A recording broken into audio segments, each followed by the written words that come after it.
There are 847 known sapient species in Joint Command's official registry. I have filed documentation on 23 of them.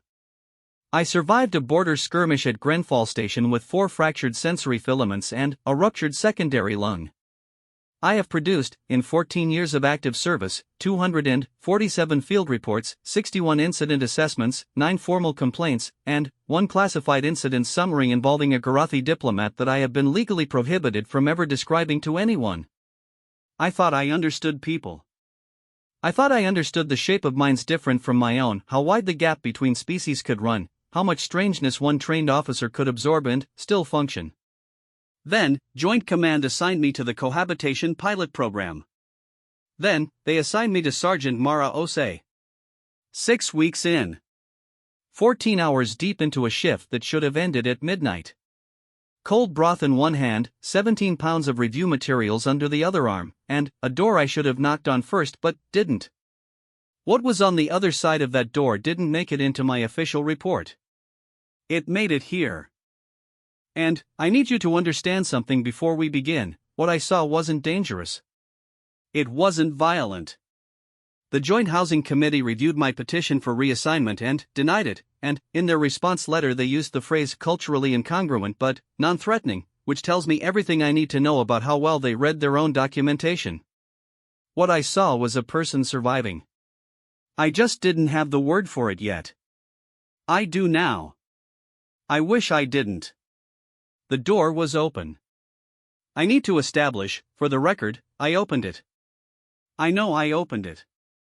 I am documenting this specifically because I have found, across 14 years of service, that the gap between what I said happened and what actually happened is precisely as wide as the number of people I have to convince. I am the only one reading this log. Still, precision matters. The door was open because I opened it without knocking. I had written the knocking protocol. I had argued for it before the Joint Housing Committee for 42 minutes, cited 3 xenopsychological studies on threshold signaling, and used the phrase basic interspecies courtesy infrastructure in a way that I believe still holds up. The knocking protocol, Joint Species Cohabitation, Protocol 7C, subsection 4 exists because of me personally. I did not knock. Log entry /personal archive /Vethan Oru, Senior Documentation Officer, Joint Integration Division /timestamp, 0023 station hours /classification, non-official, do not file something is wrong with the human. Beginning visual assessment. Let me describe what I saw in the order I saw it. First, the lights were down. Not off, the ambient glow was running. That particular orange dim the lighting manual calls pre-sleep equivalent and I call the setting used by every species I've ever documented immediately before doing something inadvisable. At 0023 hours, the low lighting was not unreasonable. Everything else was. The display wall was active. Sergeant Mara Ose 5 feet and 3 inches of documented stubborn, assigned to my shared quarters under the Cohabitation Pilot Program, 6 weeks into our arrangement, generally present, occasionally comprehensible, was sitting in what she called the good cushion and I had been referring to in my logs as the structural liability she extracted from the cargo hold and positioned directly in front of the ventilation intake, creating both a fire risk and a quarterly maintenance dispute. The cushion is not structurally sound. This is documented. She sits in it anyway. She was also crying. I use the word because I have it 12 weeks of pre-deployment cultural immersion, 3 textbooks, 1 interactive simulation. I stopped at Module 2 when the digital human surprised me, but crying implies something going wrong. Implies distress with a cause and a direction. Implies the kind of thing that resolves. What I was watching was controlled. Deliberate. Like she'd turned a dial to a specific setting and was running it at calibrated output. She was also eating. I want to be precise about what she was eating because it became significant later. White. Slightly glossy. The temperature variance between the vessel and the ambient air meant she'd been at this long enough for condensation to form on the outside. Ceramic vessel, roughly the circumference of her head.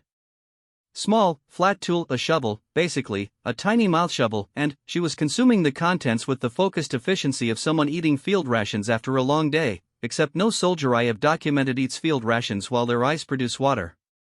On the display, creatures. Humanoid. Inside a structure that was dark in the specific, intentional way that suggests someone wants you to feel what's inside the dark before you see it. The sound was wrong. Not loud. That would have been manageable. Low, a crawling frequency that did something to my secondary sensory tentacles, the ones along my collarbones that I have been trying to train into professional neutrality for a decade and a half. They pressed flat.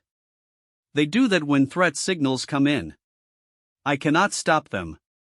Sergeant Osei watched the creature move through the dark structure. She took another scoop. A door on the display opened. What was behind the door? I made a sound.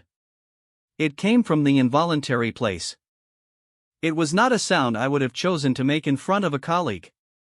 It had harmonics in the lower registers that, among my own species, signal something between genuine alarm and very mild social catastrophe. Sergeant Osei turned her head. What I catalogued, in order: 1. No startle response. None. Her posture did not spike. Her hand did not jerk. If her heart rate changed, she hit it somewhere I could not see. 2. Her eyes were still doing the water thing. She did not acknowledge this. She appeared to have allocated zero attention to the water coming from her own face. 3. The expression. Not afraid. Not concerned. Not the expression of someone who has just discovered their alien roommate standing in the open doorway staring at them at 0023 hours. Mildly annoyed. Specific. The look of someone who has found a very minor administrative error in a document they have already submitted. You're early, she said. The mouth shovel was still raised. White substance along the vessel rim. On the display, the creature was still in the dark. The sound was still happening. I checked my log. 13 seconds in the doorway. Protocol 7C clearly states you didn't knock. I wrote Protocol 7C. Aha. She turned back to the display. I was in the doorway with cold broth and 17 pounds of forms, and she turned back to the display, and the creature opened another door, and the sound swelled like something enormous discovering it had lungs, and Sergeant Osei's jaw tightened almost nothing, the smallest muscular event, and she took an aggressive scoop. I stepped inside.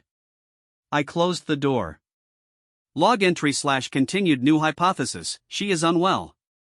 Cross-referencing distress indicators. Lacrimation, sustained and voluntary, she has not wiped her eyes once. Compulsive oral intake, confirmed, ongoing. Voluntary exposure to threat stimuli, confirmed. Social withdrawal, partial. Assessment, significant psychological distress event, or this is recreational. Both possibilities remain open. I am not sure which one is worse. Her service record has gaps. I read it the day they assigned her. I read everything assigned to me, a habit my former supervisor called thorough and my former therapist, in the one session I actually completed, called a compensatory response to chronic environmental unpredictability. I call it function. 3 postings I'm cleared to know. 2 I'm not. The medical section has fields that are simply blank, not redacted with the standard privacy markers, not flagged classified, just absent. White space where data should sit, like someone removed the information with care and, then, didn't replace it with anything. Not even a placeholder. I know what blank spaces mean. I work in documentation. Blank spaces are not nothing. Blank spaces are a choice. I had filed the gaps under mission context, unavailable, and moved on. Now I was sitting on what Sergeant Osei called the not good cushion, a second structural liability, lower to the ground, slightly worse for my spine, positioned at what I was realizing was actually a perfect viewing angle for the display, and I was filing the gaps somewhere else. The creature on the display was making wrong decisions. I know narrative structure. I have documented it across 11 species. The creature had sufficient information to identify the threat and was walking toward the threat anyway, and there was a specific quality to the wrongness of the decision, a quality I recognized from the field, from watching personnel under sustained pressure do the thing that will make everything worse while some part of them already knows it will make everything worse. Why, I said. She knew what I was asking. She has consistent radar for what I'm asking, which I find both useful and faintly alarming. Horror, she said. The genre. The genre. Why horror? Why this? I gestured at the display, the vessel, the water still running slow and unhurried from the corners of her eyes. She had still not wiped her face. She appeared to consider this a normal condition to be in. She was quiet for a moment. On the display, the creature had found something that was not supposed to be there. The sound dropped. Almost nothing. That thin ambient silence that means the next sound is going to be the actual threat. You ever watch yourself do something, she said, and know exactly why you're doing it, and know it won't help, and do it anyway? Not a question. The flat cadence of something described from memory. Same reason you keep the log running even when nothing's happening. I looked at my log. The log was running. It is always running. I have tried to stop it. The impulse to document goes deeper than I can reach, down past training, past habit, into whatever part of a person needs to prove that what's happening is happening, that it was real, that something was there to witness it. I stopped trying to excavate it around year 4. I just let it run. I document because my role requires documentation, I said. Sure, she said. She did not elaborate. On the display, the creature died. The death was thorough. Designed by someone with very specific intentions about what thorough should look like. Sergeant Osei watched without changing her expression. A long exhale through her nose, not grief, not relief, something quieter than both. She took the last scoop from the vessel. Set the shovel inside it with a small ceramic sound, clean and final, the sound of a punctuation mark. 3 days ago she had come back from a medium-range engagement walking carefully. Not limping. Careful. The difference is in the knees and the eyes and the way the doorframe gets slightly more attention than it should, like you need to confirm the geometry of things before you commit your weight to them. She hadn't eaten for 48 hours after. I had put field rations at the edge of her side of the room and said nothing. They were gone the next morning. I'd said nothing about that either. She stood. Tucked the vessel under her arm. Looked at the blank display for a moment after the title screen settled. Good night, she said. Not to me specifically. To the week, maybe. To something she'd been holding that she was setting down now. She went to her section without looking at me. I sat with the cold broth for another 4 minutes. Log entry /continued /timestamp 0041 station hours. The human cried at a controlled rate while consuming frozen juvenile food products and voluntarily subjecting herself to fabricated suffering. Cross-reference, mission engagement 3 days prior. 48 hours of reduced intake. Service record, 2 blank sections, medical and operational. She looked. I am searching for the word. Not distressed. Not content. Not broken. The word is something I have not documented before. I'll find it. I'll file it in the morning. I did not file it in the morning. I want to be precise about when it became a pattern. Day 8. 0600 hours. I came out of my room for the stimulant broth I make every morning and do not enjoy but continue making because the ritual of it steadies me, the measuring, the temperature regulation, the specific number of minutes I let it steep, and found Sergeant Osei standing at the prep counter. She was not making coffee yet. She was standing with both hands wrapped around her empty cup, staring at the wall. Not her schedule, not the news feed, not any surface containing information. Just the wall.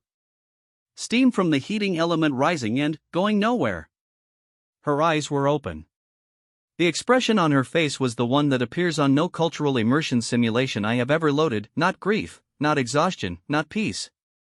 Something without a name that happened in the liminal space between sleep and the first cognitive commitment of the morning. I stopped at the edge of the prep area. She didn't move. I waited 18 seconds. Then, I made the broth. She made the coffee. We stood at the same counter and occupied the same silence and did not discuss it. This was, I would come to understand, the morning protocol. Not a rule she had set. Not anything she had communicated. Just the way mornings worked in the quarters of Sergeant Maraose, and you either learned the shape of it or you didn't, and if you didn't you were going to have a very loud, unpleasant experience approximately 4 seconds after you tried to begin a conversation before the coffee finished brewing. I learned the shape. Log entry /personal archive /Vethan Oro /timestamp, day 14, 2340 hours noting a pattern. Do not know what the pattern means yet. She does things. Then, she undoes them. Then, she does something else. This is not a useful entry. Let me try to be more specific. She had, over the preceding 2 weeks, exhibited the following behaviors, none of which I could cross-reference against any xenocultural briefing, human behavioral baseline document, or standard field psychology text I had access to. She repaired things. Specifically, things that were not her responsibility and had not been reported as requiring repair. I had been filing maintenance requests about the ventilation intake for 6 weeks. 4 requests. 2 follow-up inquiries. 1 formal escalation that received a form letter response acknowledging my submission. The intake rattled.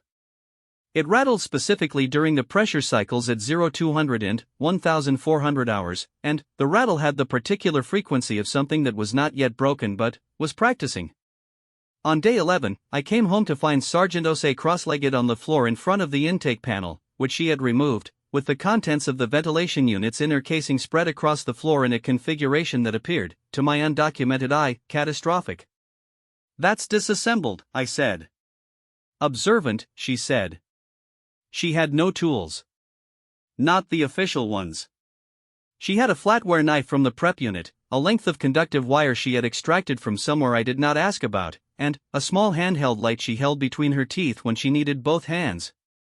Her fingers were in the casing up to the second knuckle. She was working through what I could only describe as methodical aggression, not angry, but with the quality of someone who had decided that the problem was going to resolve and was giving it no alternative. The maintenance division has been. I checked my log. Notified 4 times.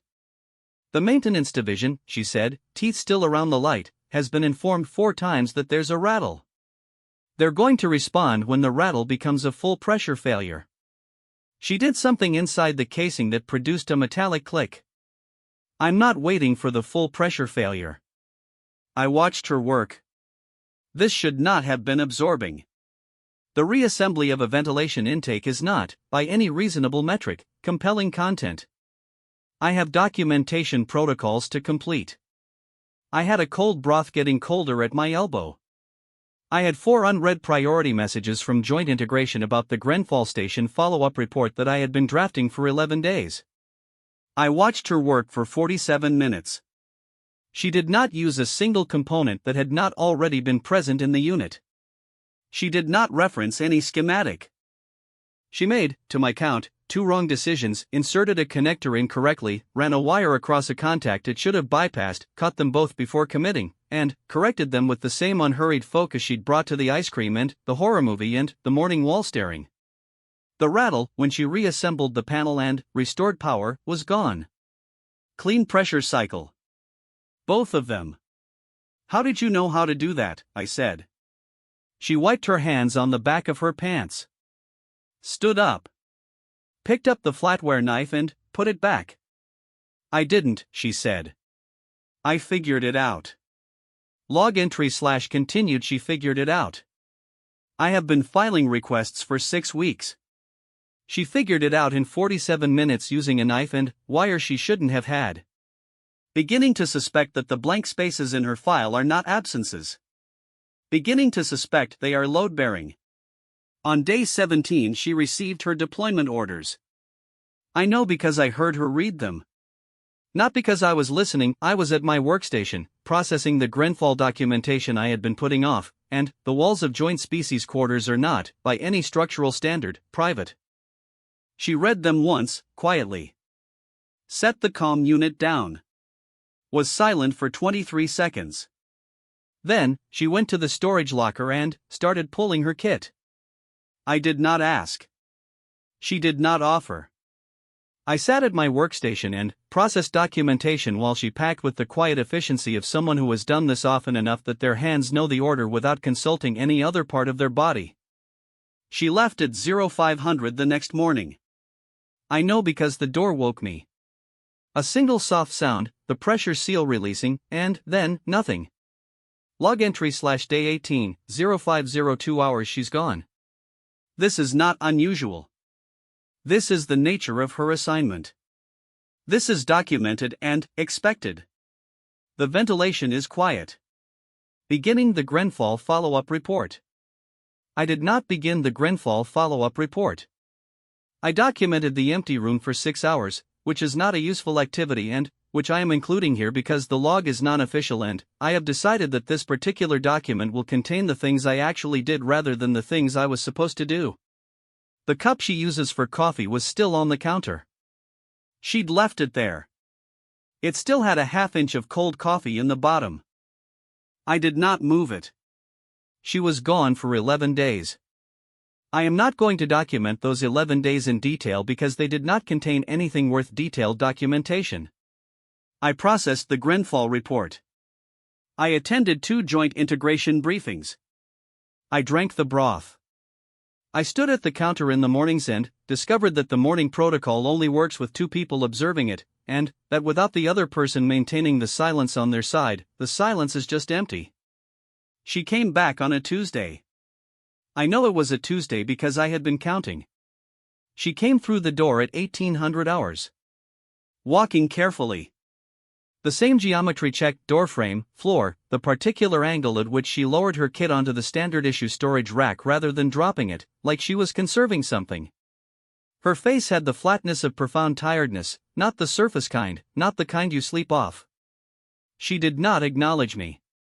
She went directly to the prep counter. Made the coffee. Stood with both hands around the cup, staring at the wall, except it was 1800 hours and not 0600 and the steam was rising in the artificial evening light and she was still in her field gear, still had the dust of wherever she'd been on the joints of her fingers and in the hinge of her jaw where tension lives. I did not say anything. She drank the coffee standing up. Then, she went to the storage locker. Pulled out a secondary equipment case I hadn't seen her open before. Sat on the floor with it. Opened it. Inside, tools. Her tools, not the flatware knife improvised variety, actual, calibrated, clearly personal. A small collection of objects in a specific arrangement, each with a dedicated slot in the case's interior, the kind of organization that comes from years of knowing exactly how much you will need to find something in the dark. She pulled out a piece of equipment from her kit that was visibly broken. Visibly. The casing had stress fractures across the body. Something inside it was making a sound it shouldn't make, a slight rattling that I recognized from the ventilation intake, the sound of something practicing to fail. She set it on the floor. Looked at it. Picked up the first tool. Log entry /day 29, 1823 hours she's fixing it. She's been back for 23 minutes. She has not eaten. She has not changed out of her field gear. She is sitting on the floor and fixing the broken piece of equipment. The piece of equipment is, to my knowledge, non-standard and not officially part of her kit. I do not know where she got it. I do not know what it does. The blank sections of her file are the kind of blank that answers questions like these before I can ask them. She is fixing it. She is going to fix it the way she fixed the ventilation unit, without a schematic, without official tools, using only what she has and whatever she knows that nobody thought to document. The Grenfell report is still unfinished. I am watching her work. I watched her for 2 hours. She didn't speak. I didn't speak. The equipment gave her more resistance than the ventilation unit had. She had to stop twice, sit back, look at it, start from a different angle, each time with that same quality, that not angry but decided focus, the focus of someone giving a problem no exits. At 2041 she made a sound. Not pain. Not frustration. Relief. The equipment powered on. Running lights, slow and sequential, the check cycle of something coming back to function. She held it in both hands for a moment. Looked at it the way she'd looked at the display when the horror movie ended, something set down, something finished. Then, she looked up. Right at me. I had been sitting in full view at my workstation. Not hiding. Not pretending to be doing something else. Just watching, with my log running, the way I always do. You've been documenting me, she said. I checked the log. I did not need to check the log. Yes. She looked at me for a long moment with an expression I did not yet have the word for. How long? Since the door, I said. Since the first night. She turned the repaired equipment over in her hands. The running lights pulsed slow and steady, like something breathing. Okay, she said. Not fine. Not stop. Not the confrontation I had been preparing for across 14 years of professional documentation and the specific anxiety of being caught noticing things people don't want noticed. Just, okay. Why aren't you? I started. Because I've been documenting you too, she said. I'd been documenting you too. She said it the same way she'd said I figured it out, with a flatness that meant she'd known the thing for a while and had been waiting for the correct moment to place it in front of me, like a piece of equipment she'd finished repairing and was now returning to its designated slot. I sat with it. The running lights on her repaired device pulsed slow. Steady. The ventilation intake cycled without a rattle. Outside the port window, it was not, technically, a window, it was a visual feed from an exterior sensor array. The station's orbit carried us through the dark edge of the planet's shadow, slow and indifferent. What did you document? I said. You mutter, she said. Every entry. You can't stop. Even when you're doing something that has nothing to do with documentation, some part of you is narrating it into the log simultaneously. You told the log about the ventilation rattle before you put in the first maintenance request. You told the log about the coffee cup I left on the counter. You told the log you weren't going to work on the Grenfall report and, then, told the log you hadn't worked on the Grenfall report. She set the device down gently. You told the log I was gone. That is an accurate observation. I know. I thought about the Grenfall report. Unfinished, still, on my workstation. 11 days of documentation from an active incident, 6 personnel casualties, 2 structural failures, 1 full sensor array compromised, and I had 3,400 words filed and approximately 4,000 more to go, and I kept stopping at the same passage and not continuing past it. I have been thorough, I said. You've been afraid, she said. The word landed in the room like a dropped tool. Log entry /personal archive /Vethan Oro /timestamp, day 29, 20:58 hours, she said, afraid. I am going to continue documenting this conversation and deal with that word afterward. Tell me about the first night, I said. The horror. The vessel. She looked at the port window. The planet's shadow sliding past. What do you want to know? What it was. What you were doing. A long pause. The kind she takes when she's deciding not how much to say but whether anything she says is going to land in the form she intends. After Brennan Station, she said, I couldn't feel things right. She did not explain what Brennan Station was. I did not ask. I knew it was in the blank section. I knew it was one of the 2 things I was not cleared to know, and I knew that she knew I was not cleared, and I knew she was telling me anyway, which meant she had made a calculation and the calculation had come out in my favor, and I was not going to compromise that by asking for the debrief. Couldn't feel things right, I said. Like, the registers were off. Something would happen that should be scary and it wouldn't read as scary. Something would be funny and I'd know it was funny, but it wasn't. She stopped. Started again, differently. Like having a hearing problem but for the inside. You know there's a sound. You can't hear it. I looked at my log. The log was running. It is always running. So the horror movies, I said. They always work. She said it simply, without weight, the same way she talked about coffee and kit maintenance. Whatever broke at Brennan, horror still works. The frequency still gets through. I started using it to check. Make sure the range was still there. Make sure I could still run the whole scale. She did not say make sure I'm still functional. She didn't have to. Log entry / continued. She said horror works the way she said the ventilation rattle was going to become a full pressure failure. She means, I identified the problem before it became critical. She means, I have been doing preventive maintenance on herself. I have been documenting her and she has been documenting herself, and we are the same thing. I need to think about this. I am thinking about this into the log. We are the same thing. What's the ice cream? I said. Something shifted in her face. Specific. The corner of her mouth, not quite a smile, the shape of a smile that has been called back at the last second, that remains only as a residual softening around one eye. Juvenile food products, she said. You said that. What I actually meant was she looked at her hands. The equipment in them. The running lights pulsing against her palms. When I was 7, my mom made ice cream after bad days. Not terrible days. Not catastrophic days.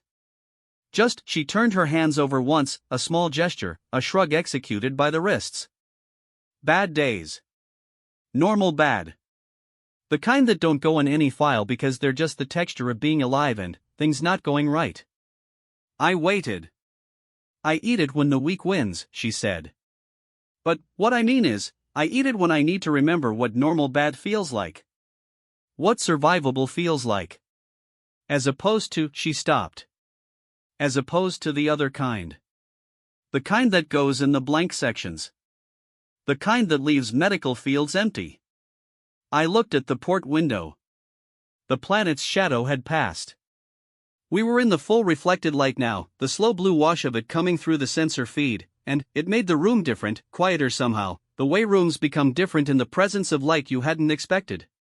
When I walked in without knocking, I said. You knew I was there. Before I made the sound. You were watching the display, but you'd already catalogued me in the doorway. She said nothing. Which was confirmation. You knew the whole time. 11 days ago, she said, you left field rations at the edge of my side of the room and didn't say anything. You'd already put them there the previous time. I don't know when you started doing it. I stopped counting. She set the device down beside her. I knew you were watching. I let you watch. That's different from not knowing. This is the thing. This is the thing I keep coming back to, the thing I have circled in this log 47 times without finding an adequate approach, the thing that does not fit in a pamphlet or a cultural immersion simulation or any of the documentation I have filed in 14 years of service. She let me watch. Not because she didn't notice. Not because she was too distracted or too tired or too anything. She let me watch because I was watching, and being watched was, she had decided, in the way she decides things, methodically and, without leaving the problem an exit, being watched was better than being unwatched. Better than the alternative. Better than sitting alone in a room at 0023 hours running the horror movie test on yourself to make sure the frequency still gets through, with nobody on the other side of the data. I had come in without knocking. And she had looked at me, that specific look, the mildly annoyed administrator look, and she had turned back to the display and said, "You're early, not what are you doing here or get out," and I had thought it was about the protocol, about the knocking. It wasn't about the knocking. Log entry / continued. I need to document this carefully. She was alone in a room checking whether she could still feel things. I walked in. She let me stay. The field rations. She'd been counting. She'd been counting. The Grenfell report, I said. She looked at me. I can't get past a specific section. I've been at 3,400 words for 11 days. There's a passage that I stopped. Started from a different angle. During the incident. Before the sensor array went down. I made a documentation decision that I checked the log. The log had no advice. I chose to document rather than act. There was a window. I had assessed the tactical situation and I knew there was a window and I chose to continue documentation. Silence. I filed the window in the log, I said. I filed the window and I kept documenting and the window closed. And 2 of the 6 casualties, I don't know if they're in the window. The math is unclear. The math has been unclear for 11 days and I can't get past it. She looked at me for a long time with the expression I had not been able to name since the first night. Then, she said, the math is always unclear. Just that. The math is always unclear. She stood up. Picked up the device running lights still pulsing, something returned to function, and set it on the storage rack. Moved to the prep counter. Made a second cup of coffee, which she had never done in the evenings in any of the 29 days I had been cataloging her morning rituals. She set it on my workstation. She went to her room. Log entry / personal archive / Vethanora / final entry for day 29 / timestamp, 2147 hours. The coffee is cold. I didn't drink it in time. I was finishing this entry. The Grenfall report, I am going to open it now. I don't know if I'll get past 3,400 words tonight. The math is still unclear. I expect it will remain unclear. For the record, the thing that haunts me about that first night is not the ice cream. It is not the horror. It is not the water she was producing at a controlled rate from her eyes, or the creature dying on the display, or any of the behaviors I catalogued and could not classify. It is this: she knew I was there. She let me witness anyway. In 14 years of documentation, in 247 official reports, across 11 species and 3 postings and 1 incident I am not cleared to fully detail in all of it, I have never been the one allowed to watch. I have always been the one watching. She let me be something different. I don't have the word for what. I suspect she doesn't either. I suspect that's the point. Opening Grenfall report. Continuing from 3,400 words. The log is running.